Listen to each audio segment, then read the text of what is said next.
numéro, vous voyez, bien joué en tout cas. C'est voilà. vrai qu'il y a des airs. C'est un garçon haut en couleur.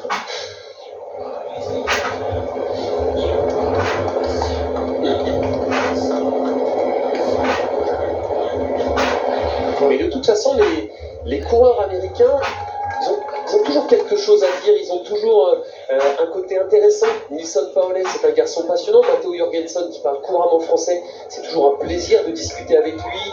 Il a toujours plein de choses à raconter, il a une vraie aussi conscience écologiste. Ce sont des coureurs qui sont assez passionnants, qui ont un background pour quelque chose, je trouve. On se souvient de Greg LeMond, bien sûr,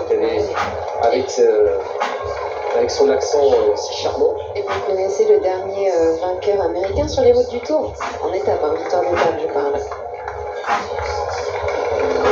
Je vous laisse chercher un petit peu. C'était il n'y a pas si longtemps. Ouais, quand même, ça commence à faire, mais bon. Il est toujours dans le peloton. Il est d'ailleurs dans le peloton à l'heure actuelle. Ah, c'est pas juste, hein, si on regarde la startlist. On dirait un peu le quiz de Laurent Lucas. Question plus difficile. Laurent, vous savez, vous? Non, peut-être, mais je n'ai pas réfléchi. Bon, je vous le donne, ça commence à faire long quand même. C'est cette queuse. C'était cette queuse, j'allais dire cette queuse. J'ai failli vous dire cette queuse, en effet. Bon, cette queuse, c'était en 2021. Mais il y a souvent eu des coureurs avec un look différent. J'ai le souvenir à une époque beaucoup plus lointaine, dans les années 90, de Bob Roll.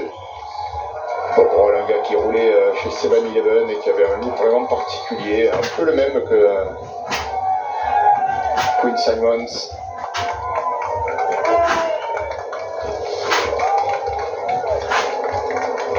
Ça irait bien Thomas Veuclair, cette petite coiffure, ces cheveux longs avec un bout. Thomas, ça vous irait bien la Quinn Simmons attitude, je trouve. Ouais, je pense que ça serait pas mal, mais le problème c'est que moi si je vais laisser pousser les cheveux en haut derrière, là, il va y avoir un problème, parce que ça pousse pas beaucoup, il y aura que les côtés qui vont s'allonger. Mais il est stylé, non, mais c'est vrai que les coureurs cyclistes en général, alors déjà les moustaches c'est pas trop courant, mais voilà, c'est plutôt les cheveux courts, peut-être quelques mèches rebelles à l'image de Tadej Pogacar, mais alors un style comme lui, ouais, c'est plutôt les anglo-saxons, notamment les américains qui débarquent comme ça, mais ouais, c'est un coureur, moi j'aime bien quoi.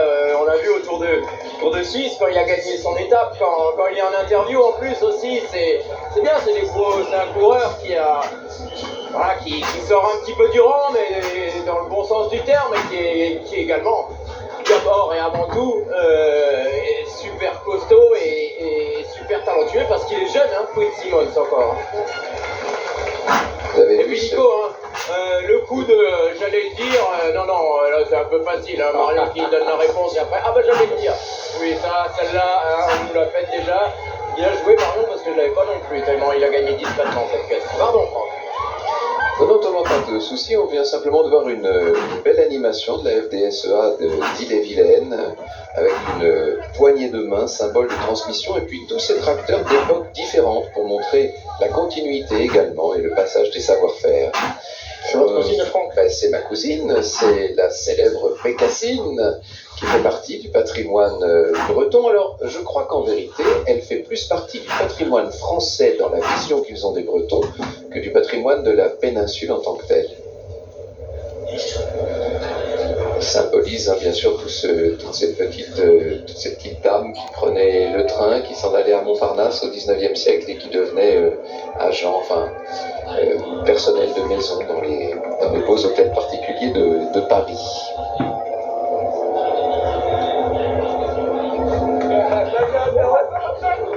Jaja parlait tout à l'heure de ne pas se déshydrater. Voilà, Jaja. Ouais, non, mais faut pas se déshydrater. Par contre, l'alcool, ça déshydrate, donc je recommande pas quand même.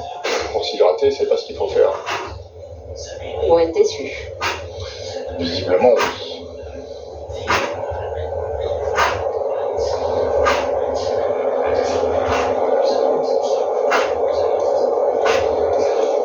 On dit que c'est une journée tranquille, mais l'air de rien, quand même, les coureurs mettent un bon tempo à l'avant.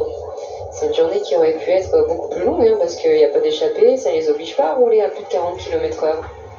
Axel Laurence qui a fait une belle étape hier, qui s'est accroché très longtemps, qui a juste craqué dans les 300 derniers mètres, qui était un peu au rupteur. Ouais, je crois pas que ce soit vrai ça. C'est ironique. Ah ouais, c'est le menu Tour de France. Il faut aller voir Warren Marié pour ça. Et oui, c'est vrai qu'à la longue, jour après jour, hein, on a du mal à force. Toujours s'alimenter de la même manière sur le vélo. Axel Laurence qui a terminé 9e hier au sommet de Mur de Bretagne. Ouais, c'est une belle performance. Hein. Il s'est accroché, et s'il y avait eu un petit temps mort, peut-être qu'il aurait pu prendre un bol d'air et aller faire un meilleur sprint parce qu'il a une belle pointe de vitesse. Hein. Ouais, c'est un garçon très polyvalent qui est capable d'avoir du punch, d'être dans les sprints. On se souvient sur le dernier Dauphiné. Il a gagné des arrivées difficiles aussi. Hein. Sur l'étoile de Bessèges à Rousson, il avait gagné au sommet d'une patate d'1 kilomètre. C'était franchement plus dur que le Mur de Bretagne. C'est pas les mêmes adversaires, mais c'est plus dur.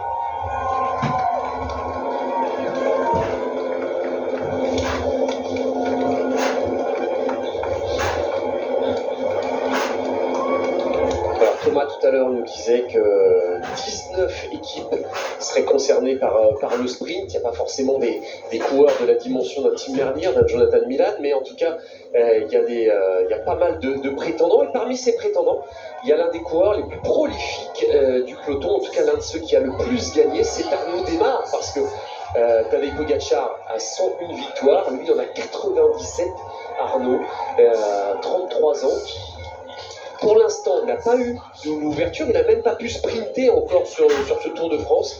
Mais pourquoi pas, s'il arrive placé, eh bien, un sprinter comme lui peut peut-être aller chercher une 3e victoire sur le Tour de France. Je vous propose d'écouter Picard, c'était ce matin au départ. Ouais, non, une belle occasion aujourd'hui, c'est vrai qu'on sort de journée musclée. Donc voilà, on est prêt à s'attendre ici à un départ encore assez fort et vite. Donc voilà, on va voir comment ça se passe la journée. Et puis après, pour le sprint, il faudra vraiment de la fraîcheur parce que c'est un sprint de moelleux, de costaud. Donc voilà, j'espère avoir les jambes. Ouais.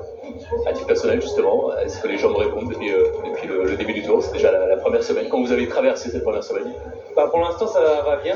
Les 2 dernières journées ont été dures, mais je pense que pour tous les coureurs, ils ont été durs.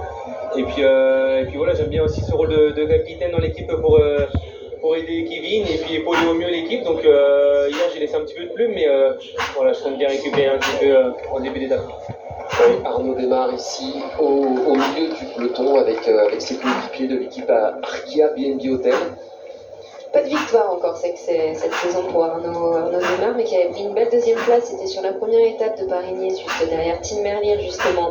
Et vous qui me lancez des cols, vous vous souvenez la dernière fois qu'il a gagné Arnaud Démare? Sur le tour ou Non, en général. L'année passée, il a gagné Paris-Chauny. Paris-Chauny, ouais, au mois de septembre. Et il avait gagné sur les Paris-Tour aussi. Poitou-Charentes. 2 ans de ça. Sur les routes du Poitou-Charentes l'année dernière aussi. Un petit mot, Thomas, sur Arnaud Démare, qui essaie de retrouver le chemin des filets. J'ai envie de dire, bien sûr, c'est important de lever les bras pour un sprinter. Est-ce que vous pensez qu'Arnaud est encore capable d'aller chercher une victoire sur le Tour de France, une 98e victoire professionnelle? Écoutez, moi, ce que j'en pense, c'est peut-être pas super important, mais je pense que s'il est là, c'est que oui. L'an dernier, honnêtement, rappelez-vous, hein, il fait 2e avant d'être déclassé. Il était vraiment. Alors, il est peut-être pas à son sommet au prime, comme on dit aujourd'hui, de sa carrière. En revanche, il a une expérience qui lui permet d'espérer. Et sur un sprint, s'il y a bien un domaine dans le vélo, et c'est sans doute le seul où il faut avoir quand même de la réussite, hein, et je pense à une vague, notamment en vent de face, comme aujourd'hui. Ah non, c'est vent dans le dos l'arrivée, hein, on m'avait dit que ça tournait. Mais ce que je veux dire, c'est que dans l'exercice du sprint, un peloton, voilà, si on prend une bonne vague sur une journée, eh bien ça peut, ouais, Arnaud Démare peut gagner une 3e étape sur le Tour de France et monter son capital de victoire à 98. En tout cas, il est physiquement toujours très très performant, mais il faut quand même que les planètes soient alignées, hein. Du côté français, il y a également Paul Penouet à qui l'arrivée convient bien, et bien sûr Brian Cocard, mais on rappelle que Brian Cocard, s'il a déjà terminé 2e d'une étape du Tour à Limoges et à de nombreux top 5, a été victime d'une chute l'autre jour, et ça laisse des traces quand même, au propre comme au figuré. Ouais, battu, on s'en souvient, par le grand Marcel Kittel. Le coq, pourquoi pas aujourd'hui, mais c'est vrai qu'Arnaud Démare, eh bien on va voir, hein, lui qui s'était imposé, on s'en souvient, en 2017 à Vittel, souvenez-vous de ce sprint très houleux, même un peu plus, avec la chute de Mark Cavendish et de Peter Sagan, et puis il avait récidivé en 2018 à Pau. Arnaud Démare, immense carrière, hein, vainqueur de 8 étapes sur le Tour d'Italie.